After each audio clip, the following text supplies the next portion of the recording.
Yo le abrí la cabeza a un ciego. No lo hice pensar o reflexionar, ¿eh? Le abrí la cabeza literalmente. Él venía tomado de mi hombro, no calculé que ocupaba un espacio hacia el costado de mi cuerpo y lo hice chocar contra un portón de rejas. 5 puntos en la frente. Me sentí en ese momento el peor profesor del mundo. La verdad no sabía cómo pedirle perdón. Por suerte el Pulga era de esas personas, o es de esas personas que se toman las cosas bastante bien, y es el día de hoy que sigue diciendo que yo fui el entrenador que dejó la marca más importante en su carrera. La verdad que cuando entré a trabajar al Instituto para Ciegos, me sorprendí de un montón de cosas. Un montón de cosas que ellos hacían y yo no imaginaba que podían hacer. Hacían natación, atletismo, jugaban al truco, tomaban mate, se los cebaban ellos y no se quemaban.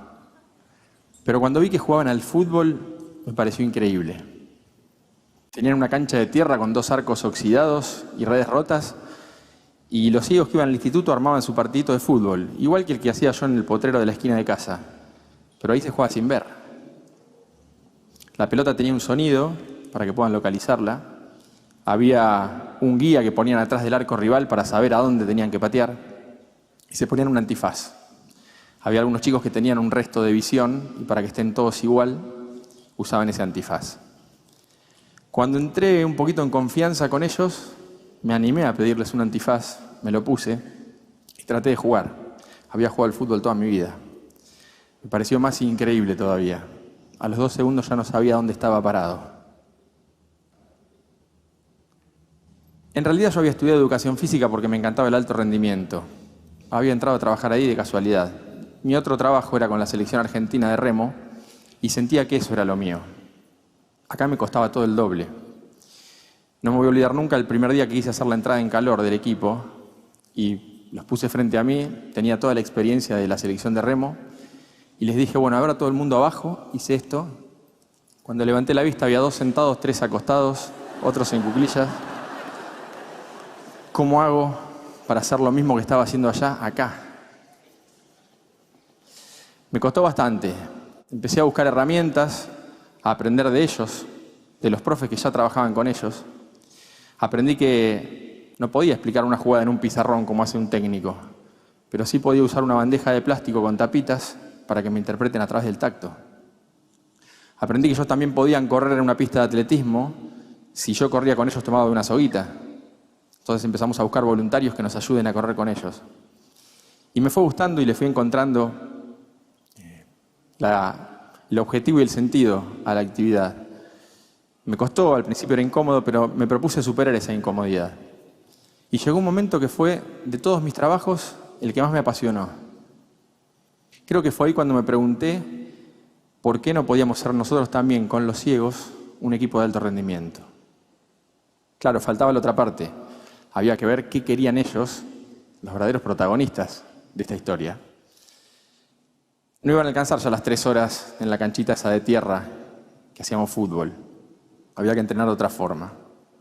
Empezamos a exigir y la respuesta fue magnífica. Pedían más. Entendí que ellos también se estaban preguntando por qué no podían ser de alto rendimiento. Cuando nos sentimos preparados, fuimos a golpear las puertas del CENAR, el Centro Nacional de Alto Rendimiento que tenemos aquí en este país.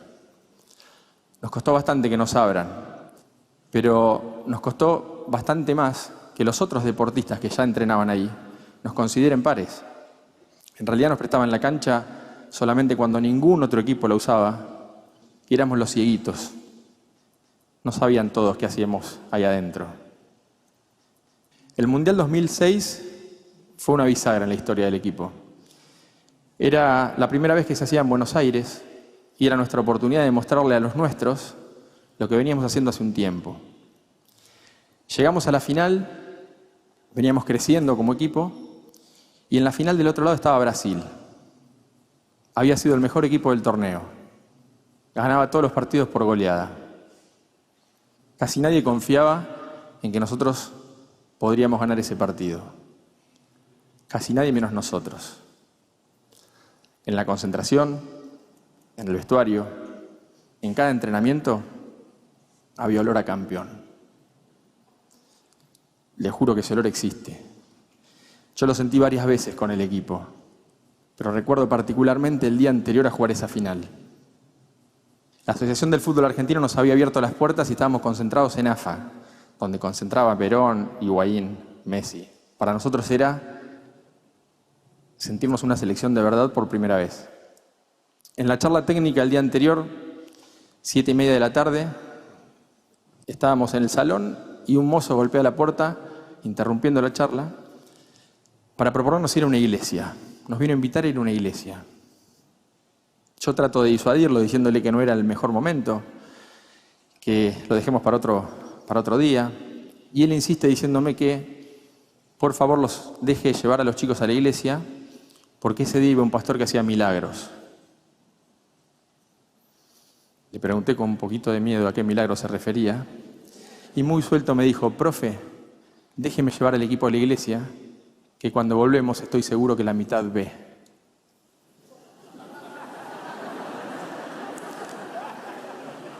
Se escuchó alguna carcajada, pero imagínense uno ciego y le estén diciendo eso. Yo no supe qué responderle, me quedé callado, se hizo un silencio un poquito incómodo. Yo no quería hacerlo sentir mal porque él realmente creía que eso podía pasar. Y me sacó de ese apuro uno de los jugadores, que se levantó y muy seguro le dijo: Juan, así se llamaba el mozo, Gonza ya te dijo que no es el mejor momento para ir a la iglesia. Pero déjame aclararte otra cosa. Llegamos a ir a esa iglesia y yo cuando volvemos estoy entre la mitad de los que ve, te recago a trompada porque mañana no puedo jugar el partido.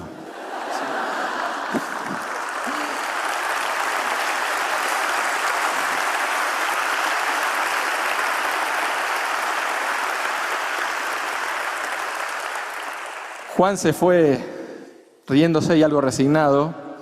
Seguimos con la charla técnica. Y esa noche cuando me fui a dormir, empecé a soñar en mi cabeza el partido del día siguiente, a imaginar qué podía pasar, cómo íbamos a jugar. Y ahí es donde sentí ese olor a campeón que les dije hace un ratito. Porque en ese momento yo sentí que si el resto de los jugadores tenía las mismas ganas que Diego de jugar ese partido, no podíamos no ser campeones. El día siguiente iba a ser maravilloso. Nos levantamos a las 9 de la mañana, el partido era a las 7 de la tarde y nosotros ya queríamos ir a jugar. Salimos de AFA y en el micro, que estaba lleno de banderas que la gente nos había regalado, veníamos charlando sobre el partido y escuchábamos bocinazos y gritos de gente que nos decía: vamos murciélagos, hoy es el último día, último esfuerzo. Los chicos me preguntaban: ¿nos conocen? ¿Saben que jugamos? Había gente que iba al cenar siguiendo el micro. Llegamos y nos encontramos con un marco increíble y en el trayecto del vestuario hacia la cancha yo venía caminando con Silvio tomado de mi hombro, guiándolo. Por suerte no había ningún portón de rejas en el camino. Y cuando llegamos a la cancha, él me preguntaba todo, no se quería perder ni un detalle. Entonces me decía: contame qué ves, contame quién está tocando esos bombos. Y yo trataba de explicarle lo más detalladamente posible qué pasaba. Entonces le decía: mirá, están las tribunas llenas, se quedó un montón de gente afuera, hay globos celestes y blancos por toda la cancha, están abriendo una bandera gigante de Argentina que ocupa toda la tribuna. En un momento me interrumpe y me dice: fíjate si ves una bandera que diga San Pedro, la ciudad de donde él vive. Empiezo a buscar en la tribuna y por allá arriba veo, chiquitita, blanca y pintada con un aerosol negro, una bandera que decía: Silvio, tu familia y todo San Pedro presentes. Se lo digo y él me dice: ahí está mi vieja, decime por favor dónde está que la quiero saludar. Lo acomodo y con su brazo le indico dónde está la bandera y con sus dos brazos él saluda hacia ese lugar. Se levantan unas 20, 30 personas a ovacionarlo y cuando pasa esto veo cómo se le transforma la cara, cómo se emociona. Obviamente me emocioné yo también, pero a los 2 segundos se me hizo un nudo en la garganta. Fue raro porque sentía la emoción de lo que estaba pasando y la bronca y la angustia de que no pueda él ver todo esto. Unos días después, cuando lo charlé con él y le conté lo que me había pasado, él me tranquilizó porque me dijo: Gonza, quédate tranquilo, yo los vi. De otra forma, pero te juro que los vi a todos. Empezó el partido, no nos podíamos quebrar, era la final. La gente tenía que estar así como ahora, en silencio, porque en el fútbol de ciegos el público tiene que hacer este silencio para que escuchen la pelota. y había que alentar solamente cuando el partido estaba detenido. Eso sí, faltando 8 minutos para el final, gritaron todo lo que no habían gritado en 32. Desde el alma, cuando el chueco Silvio la clavó en el ángulo, gritaron ese gol de una forma increíble. Si hoy van al cenar, si pasan por la puerta, van a ver un cartel enorme con la foto de los murciélagos. Son una selección modelo del país, todos saben quiénes son en el cenar. Y después de haber ganado 2 campeonatos del mundo y 2 medallas paralímpicas, nadie duda que son de alto rendimiento.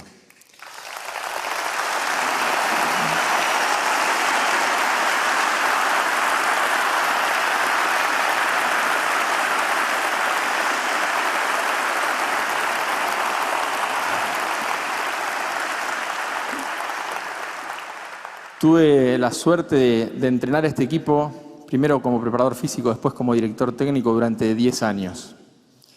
La sensación que me llevé o que tengo es que recibí muchísimo más de lo que les di. El año pasado me propusieron entrenar otra selección, la de Power Chair Fútbol. Es una selección argentina de chicos que juegan al fútbol en sillas de ruedas. Son sillas de ruedas motorizadas que manejan con un joystick porque no tienen fuerza en los brazos como para impulsar una silla convencional. Disponen como un paragolpes, como una defensa de la silla que además de proteger sus pies, les permite patear la pelota. Es la primera vez que ellos dejan de ser espectadores para ser protagonistas. Es la primera vez que sus papás, sus amigos, sus hermanos los pueden ir a ver jugar a ellos. Para mí es un nuevo desafío. De vuelta a la incomodidad, la inseguridad, los miedos de cuando empecé con los ciegos. Sí lo enfrento con más experiencia.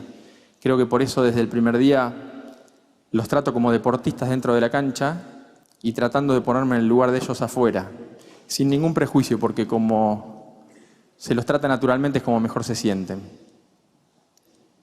Los 2 equipos juegan al fútbol, era algo impensado para ellos.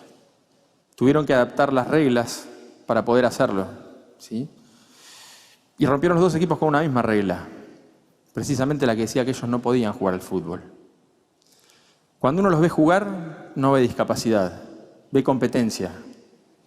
El problema es cuando termina ese partido y dejan la cancha y salen a jugar nuestro partido, en una sociedad que establece reglas que los tienen muy poco en cuenta y que no los cuidan. Yo aprendí del deporte que la discapacidad depende en gran medida de las reglas de juego. Por eso creo que si cambiamos algunas de las reglas de nuestro partido, les podemos hacer la vida un poco más fácil a ellos. Todos sabemos que existen personas con discapacidad, las vemos a diario, pero tal vez al no tener un contacto directo con ellas, no somos conscientes de la problemática que enfrentan día a día. Lo que les cuesta subir a un colectivo, conseguir un trabajo, bajar a un subte, cruzar una calle. Es cierto que hay una mayor responsabilidad social en cuanto respecto de la inclusión de las personas con discapacidad, pero creo que no es suficiente todavía. Creo que el cambio debe ser de cada uno de nosotros. Primero dejando de lado la indiferencia hacia ellos y después respetando las reglas que sí los tienen en cuenta, que son poquitas pero hay. Yo le abrí la cabeza a un ciego, al Pulga. Les puedo asegurar que estos 2 equipos también me la abrieron a mí, porque me enseñaron sobre todo cómo hay que salir a jugar cada partido en este hermoso campeonato que es la vida. Gracias.